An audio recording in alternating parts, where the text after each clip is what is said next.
예수 그리스도 안에 있는 하나님의 은혜와 모든 신령한 복이 여러분과 여러분의 가정과 또 여러분의 자녀의 모든 삶 가운데 더욱 풍성하기를 간절히 축원드립니다. 오늘은 선교 주일입니다. 우리 교회가 소속되어 있는 제독 한인교회 협의회는 1년에 한 번 주일을 정해서 선교 주일로 지킵니다. 이렇게 우리가 1년에 한 주일을 정해서 선교 주일로 지키지만 사실 그리스도인의 모든 삶은 매 주일이 선교 주일이요 선교적인 삶이라 할 수 있겠습니다. 선교적인 삶이라 함은 우리가 누구를 전도하는 것도 포함되고 주의 말씀을 나누는 것도 포함되지만 무엇보다 우리 자신의 삶이 하나님의 그 말씀에 붙들린 삶, 그것이 선교적인 삶이라고 하겠습니다. 하나님께서는 그렇게 우리 모두에게 귀한 것을 선물로 주셨습니다. 저와 여러분 모두에게 동일하게 허락해 주신 그 선물은 생이라고 하는 선물입니다. 사람이 세상에 이렇게 나와서 살아갈 수 있다고 하는 것, 하나님께서 지으신 천지 창조를 보고 느끼고 찬양하며 살아갈 수 있다고 하는 것, 이것보다 귀한 선물이 어디에 있겠습니까? 사람들은 흔히 이렇게 말합니다. 세상살이가 만만치가 않아.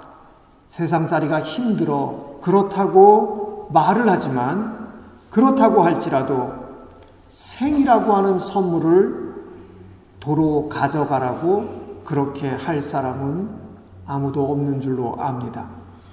이렇게 하나님께서 우리에게 생을 선물로 주셨는데 하나님은 이 선물을 주실 때에 모든 것이 다 심겨지고 잘 가꾸어진 완성되어진 정원으로 우리에게 주신 것이 아니라 우리가 무엇을 심고 가꾸어 가야 할 정원으로, 미완성의 정원으로 우리들에게 주셨습니다. 집에 비유한다고 한다면 다 지어진 그러한 집이 아니라 이제 지어가야 할 미완성의 집을 선물로 주셨습니다. 그래서 우리는 이 땅에 살아가면서 저마다 다르게 이런 모양 저런 모양으로 집을 지어 갑니다. 예수님은 우리가 집을 어떻게 지어가는지 여기에 깊은 관심을 가지고 계십니다. 무엇보다 우리 주님께서 살펴보시는 것은 도대체 우리가 집을 지을 때에 어디에다가 집을 짓고 있느냐 하는 것입니다. 주님은 기초를 관심 있게 살펴보십니다. 오늘 본문 말씀을 통해서 예수님은 우리가 어떤 기초 위에 집을 지어가야 하는지를 우리 주님은 말씀해 주십니다. 주님은 비유를 통해서 슬기로운 사람과 어리석은 사람을 대비하고 계십니다. 슬기로운 사람은 자기의 집을 반석 위에 세우지만 어리석은 사람은 모래 위에 집을 세운다고 하십니다. 우리는 모래에 집을 세운다고 할 때에 바닷가의 모래를 생각하기 쉽지만 중동 지역에서는 실제로는 모래인데 딱딱하게 굳어 보이는 땅이 많이 있다고 합니다. 그래서 예수님의 비유를 들었던 사람들은 모래 위에 집을 짓는다고 예수님께서 말씀하셨을 때에 그것이 어떤 땅을 말씀하시는 건지 바로 이해할 수 있었을 것입니다. 주님은 우리 모두가 반석 위에 집을 짓는 지혜로운 인생이 되기를 원하십니다.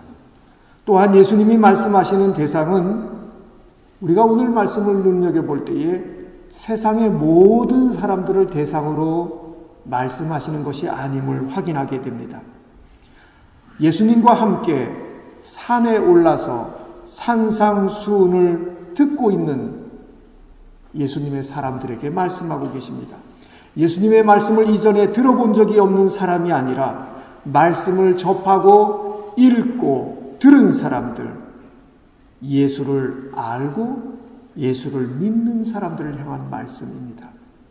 바로 저와 여러분 우리들을 향한 말씀이라고 하겠습니다.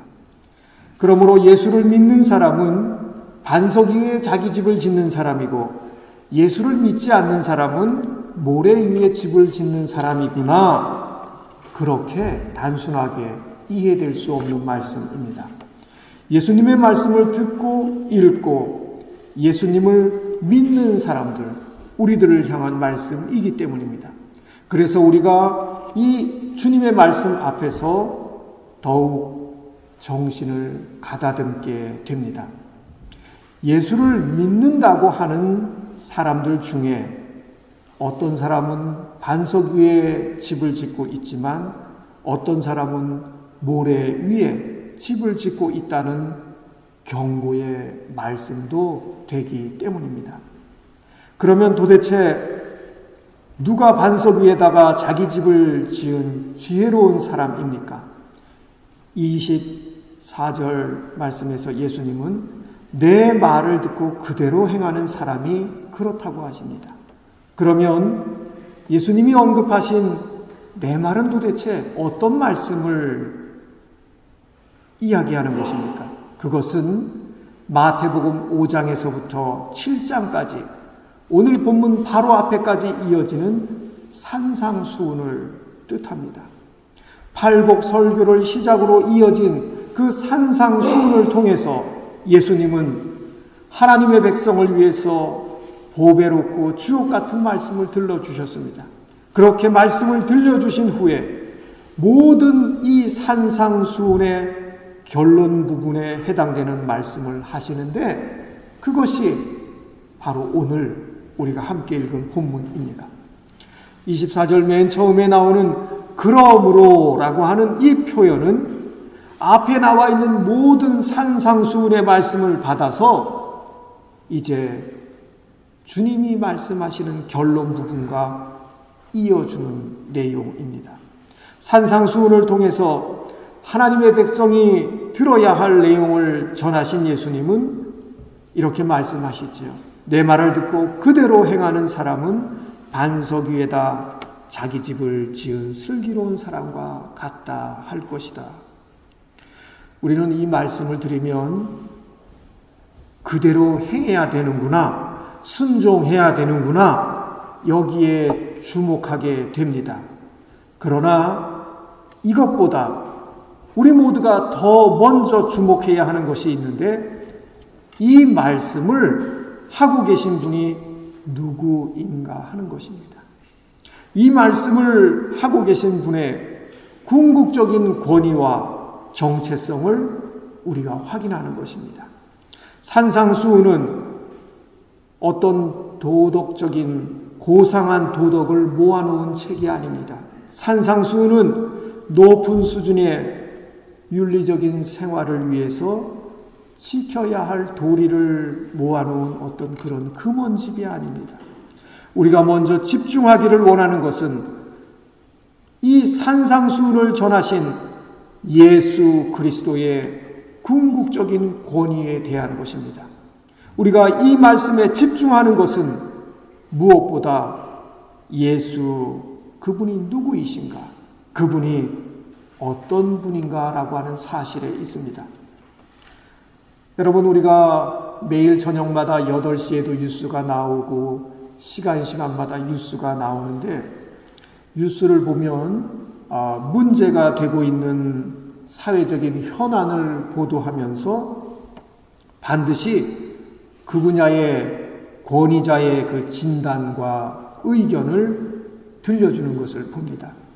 예를 들어서 중동에 막 긴장감이 감돌고 갈등이 첨예하게 치달을 때에는 중동 전문가의 분석과 전망을 들려주고 또 지금과 같이 이렇게 코로나 감염병이 심각한 상황에서는 바이러스와 감염병 전문가의 분석과 조언을 들려줍니다.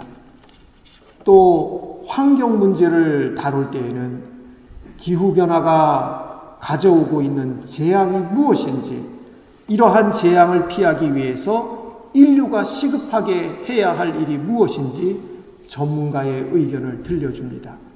이렇게 어떤 사안을 다룰 때마다 전문가의 분석과 전망과 의견을 들려주는 것은 그가 그 분야의 권위자이기 때문입니다. 권위자라고 하는 것은 그 분야에 대해서 남다른 지식과 경험을 가지고 있고 누구보다도 잘 알고 있다고 하는 믿음에 근거해 있습니다. 그렇다면 인생이라고 하는 이 삶에 대해서, 삶의 건축에 대해서 우리들에게 말씀해 주실 수 있는 권위자는 누구이겠습니까? 심판날에 무엇이 견딜 수 있는 것인지 말씀해 주실 수 있는 그분이 바로 권위를 가지신 분이 아니겠습니까? 인생의 넓은 길과 좁은 길을 우리에게 말씀해 주시고 또 넓은 길과 좁은 길에 대하여 바르게 어떤 길을 택하여 걸어가야 할지 말씀해 주실 수 있는 분이 누구이겠습니까? 우리를 하늘아버지께로 인도하시는 길에 대해서 말씀해 주실 수 있는 분이 세상에 누구이겠습니까? 그분은 인생을 누구보다도 잘 아시는 분이어야 하지 않겠습니까? 그분은 모든 인생이 서게 될 심판날에 대하여 누구보다도 잘 아시는 분이어야 하지 않겠습니까? 오직 그러한 권위를 가진 분을 통해서만 생을 반석 위에 세울 수 있지 않겠습니까? 그렇다면 예수 그리스도가 아닌 다른 누구에게서 우리가 그러한 권위를 찾을 수 있겠습니까? 우리가 예수 그리스도께 겸손히 엎드려 그분의 말씀을 듣기를 원하는 것은 예수 그리스도께서 궁극적인 권위를 가지고 계시기 때문입니다. 죽음까지도 정복하신 예수 그리스도이시기 때문입니다. 인생의 처음과 종말에 대하여 알파와 오메가가 되시는 그분만이 궁극적인 권위를 가지고 계시기 때문입니다. 그래서 우리는 바로 그분 예수 그리스도의 말씀에 주목하기를 원하는 것입니다. 그러므로 내 말을 듣고 그대로 행하는 사람은 이라는 이 말씀을 들을 때에 이 말씀이 어떤 권위를 가지고 계신 분에게서 나왔는지 그렇기 때문에 우리는 주목하기를 원하는 것입니다. 오직 예수 그리스도만이 생을 반석 위에 세울 수 있는 유일한 기초가 되십니다. 그러므로 예수 그리스도께서 말씀하실 때에 좋은 말씀이구나 감탄만 하고 있는 것이 우리들에게는 허락되지 않습니다.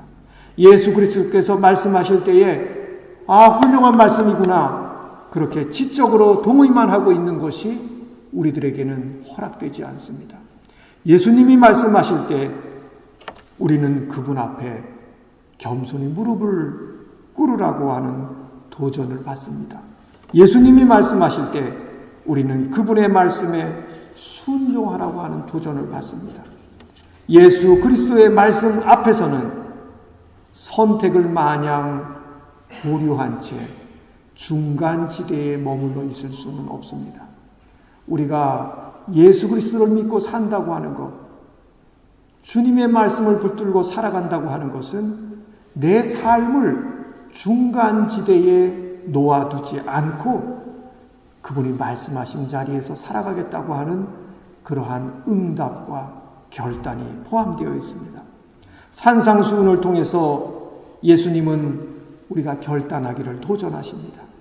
예수 그리스도의 복음은 우리들에게 아무것도 선택하지 않는 안락하고 편안한 중간지대를 허용하지 않습니다.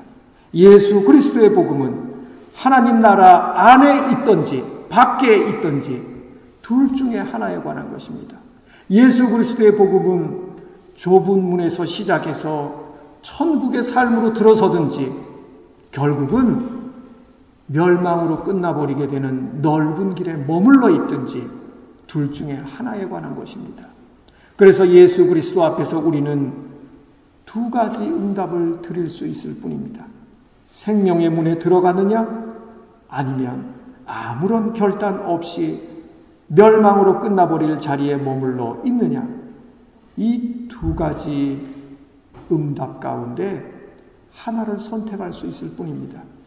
예수님은 우리들에게 물으십니다. 어떻게 인생의 집을 건축하고 있느냐? 우리 주님은 물으십니다. 우리가 집을 지을 수 있는 방식도 두 가지뿐입니다. 예수 그리스도 그분의 말씀 위에 건축하든지, 결국은 무너져 내릴 자리에 건축하든지, 두 가지 선택지만이 우리 앞에 놓여 있을 뿐입니다. 예수님은 우리가 모든 바람과 흔들림을 견디어낼 수 있는 기초 위에 인생의 집을 건축하기를 원하십니다. 예수님은 우리가 모든 무게를 지탱할 수 있는 기초 위에 건축하기를 원하십니다. 집의 기초가 반석 위에 세워져 있을 때에만 무너지지 않을 것입니다. 반석 위에 기초를 놓으려고 할 때에는 수고가 많이 듭니다. 그렇지만 비가 내리고 홍수가 나고 바람이 불게 되었을 때에 그 진가가 드러납니다.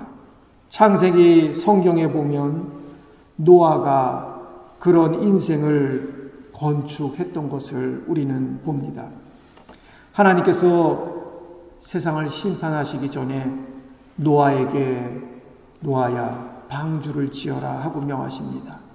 그런데 하나님께서 그 거대한 방주를 지을 때에 강가나 바닷가에 짓게 하시지 않고 저 산 위에, 가장 높은 산 위에 올라가서 거기에다가 배를 지으라고 말씀하셨습니다.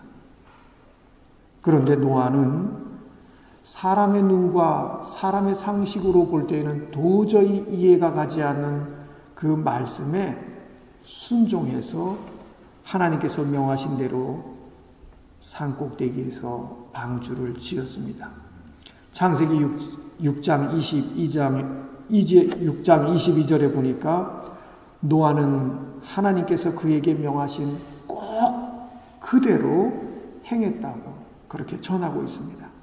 하나님께서 그에게 명하신 모든 말씀에 순종해서 노아는 그렇게 준행했습니다.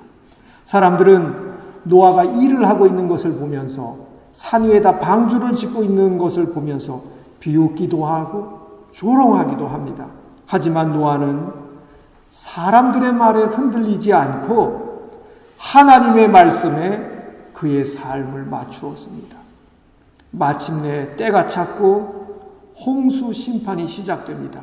주야로 40일 동안 비가 쏟아져 내려 온 세상이 물로 가득 차게 되었습니다. 그러나 사람들의 말에 맞추어 살아가지 않고 하나님의 말씀에 삶을 맞추어 순종했던 노아는 생명이 건짐을 받았습니다. 그리고 그의 순종을 통해서 하나님은 새로운 인류의 역사가 시작되게 하셨습니다.